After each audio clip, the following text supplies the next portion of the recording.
I am Rajesh Verma. Welcome back to our YouTube channel. Guys, आज हम तशदीद से बनने वाला एक नया उर्दू लफ्ज को पढ़ना सीखेंगे। आज का हमारा लफ्ज है अब्बा। आइए गाइस, अब हम इस लफ्ज को एराब यानी तशदीद की मदद से दुरुस्त हिस्सों में तोड़कर पढ़ना और इसकी हिज्जे करना सीखेंगे। यहाँ पर 3 हरुफ दिए गए हैं।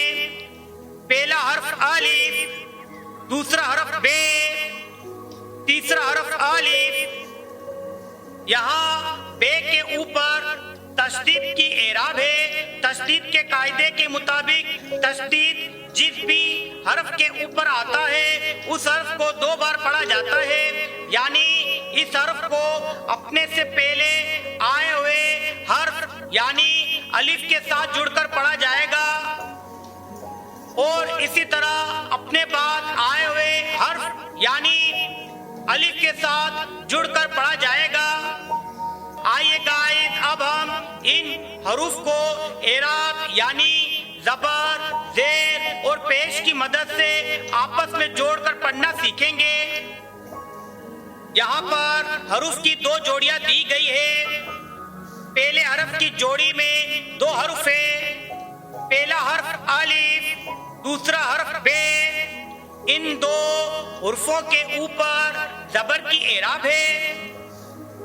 हम इन 2 हर्फों को जबर की मदद से आपस में जोड़कर पढ़ेंगे। इसी तरह दूसरे हर्फ की जोड़ी में 2 हर्फ है। पहला हर्फ बे, दूसरा हर्फ अलिफ। इन 2 हर्फों के ऊपर जबर की एराब है। हम इन 2 हर्फों को जबर की मदद से पढ़ेंगे। पहले हर्फ की जोड़ी से जो आवाज निकलेगी वो है अलिफ बे जबर अब।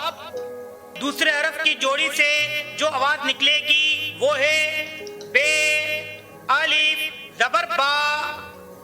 इस तरह लफ्ज बना अलिफ बे जबर अब, बे अलिफ जबर बा, अब्बा। अलिफ बे जबर अब, बे अलिफ जबर बा, अब्बा।